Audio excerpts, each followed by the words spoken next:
Brian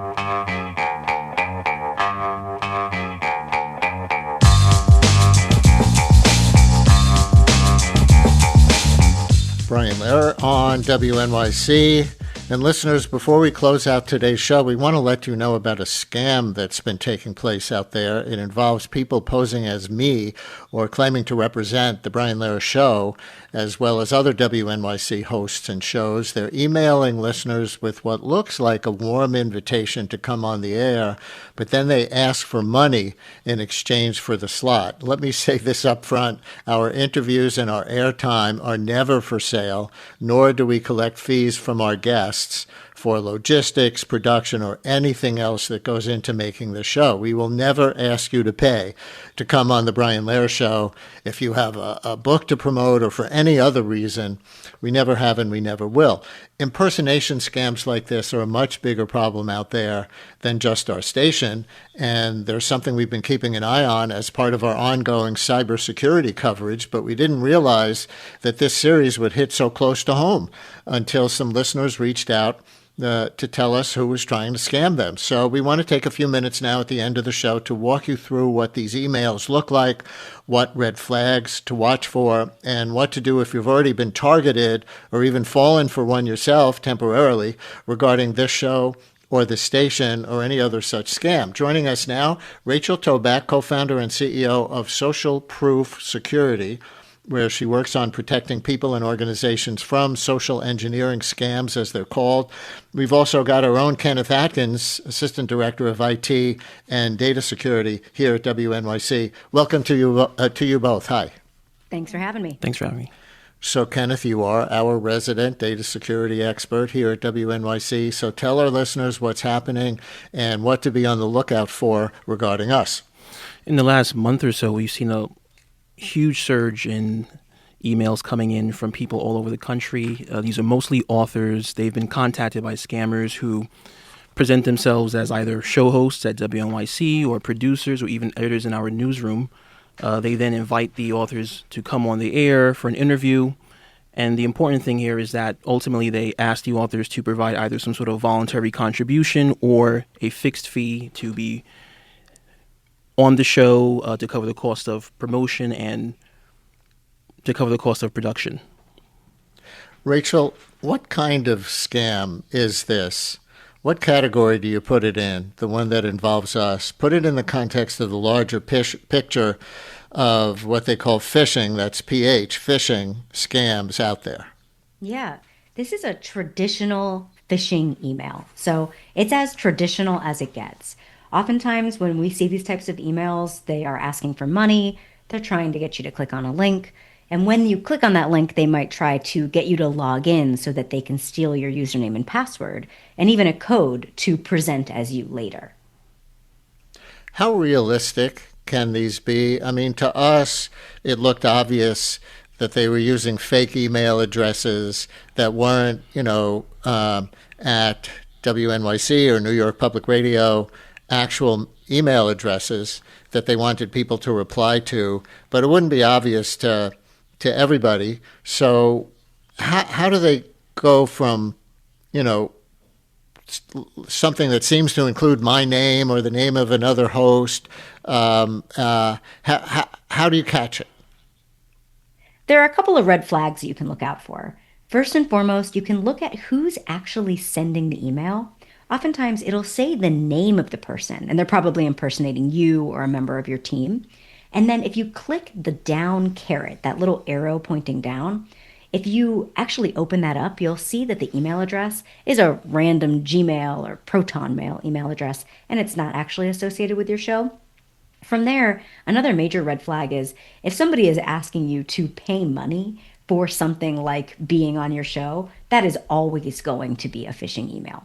They can also happen in text messages, phone calls, social media DMs, but phishing emails are kind of as traditional and classic as it gets.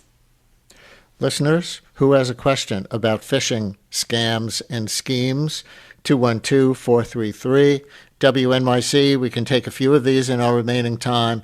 If you've been approached by anybody claiming to be me or another host on the station or somebody representing any of our shows or any other phishing scheme, 212-433 WNYC. Text us. We'll see that text thread go by, or we can get one or two calls on the air as well, 212-433-9692. Kenneth, what's the scope of this on our end? Has the same scam hit other hosts at WNYC? I know it's hit at least one other host. And roughly how many of these emails have you heard about? Yeah, it's hit many, quite a few hosts at this point. We've received something like almost 100 emails in the last month or so, mostly from authors. And the emails are particularly effective and concerning because they're AI generated. And so this makes them seem more realistic in that they don't have some of the things that we expect in scam emails, right? They tend to have, they're written quite well. They don't have any common typos or misspellings, and they're personalized or individualized to that author's particular book. And so they try to sort of paint a picture that we're excited to have the author on the air because their book might correspond with a theme that the show will be covering soon. Pretty sophisticated. And on that personalization, Rachel, one in particular that I've been shown named the listener's book by title, referenced her professional background, even complimented her writing style. Is this thanks to AI? Is AI making scams like this more convincing? It absolutely is. And what we see is that the goals of the scammer haven't changed. They still want your money, they want your data or access. But the scalability and the believability of the attack has increased. So when they're using AI, they don't have to think and actually write out a fantastic email. They can get the AI tool to programmatically send out hundreds of these emails. Now, if you've gotten 100 reports, there are probably 500, 1,000 of these emails that have actually gone out. Because we know historically phishing emails, text messages, and phone calls go unreported the majority of the time. So the scalability has increased because AI can do a lot of the sending, the drafting, the research, or the OSINT, the open source intelligence, finding information online and crafting a good email, essentially. Neil in Brooklyn has a story. You're on WNYC. Hi, Neil. Hi, Brian. Yes. So I have a relatively large address book because I publish a newsletter. And for the first time in many years, I was hacked. Someone got in and sent out a dinner invitation using my name, not to everybody in my email list, thank God, but maybe to 100 or more. A few people got back to me and said, a few said regrets, a few said, I don't think this is you, something is fishy. And my question is... Were they trying to get money from these people in some way? No, they didn't ask somebody. They asked them Yes. to click on something to get details of the dinner. They didn't. The email did not ask for money. There you go. But it did say click on something.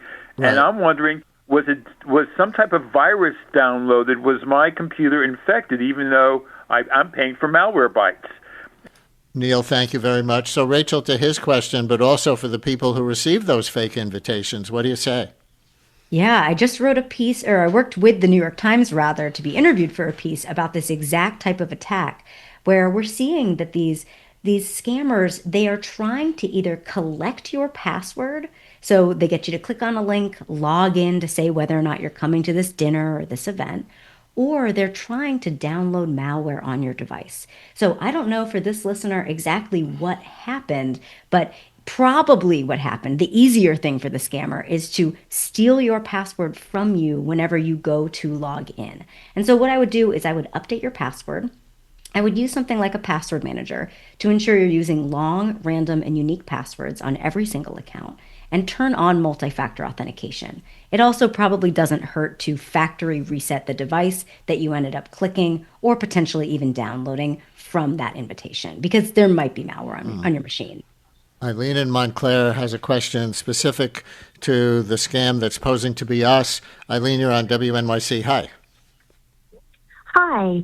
I've been instructed in the past to forward phishing emails to report phishing at apple.com or report phishing at ibm.com. I'm wondering if we should do the same thing, report phishing at wnyc.org. And also, does anyone investigate these, and are there any consequences? Thank you. Kenneth? Yes, thanks, caller. We have set up an address specifically so that our listeners can report any sort of scams or suspected scam emails that they receive. That address is scamreport@wnyc.org. That's scamreport@wnyc.org.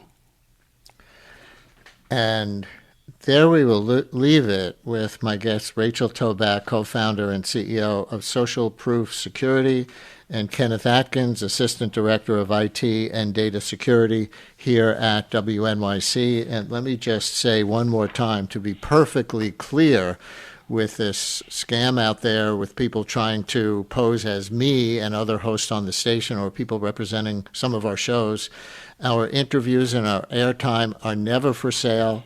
We never collect fees from our guests for logistics, production, or anything else that goes into making this show. We'll never ask you to pay to come on the Brian Lehrer Show in any way. That pertains to the whole rest of the station, too. So, Rachel and Kenneth, thank you for coming on and helping to expose this and scam-proof people who are listening right now to the best extent possible. Hope it helps. Thank you. WNYC's journalism and storytelling is heard by millions of passionate listeners. Sponsors of our programming gain our listeners' attention and their respect. Learn about how your organization can support WNYC and WNYC Studios at sponsorship.wnyc.org.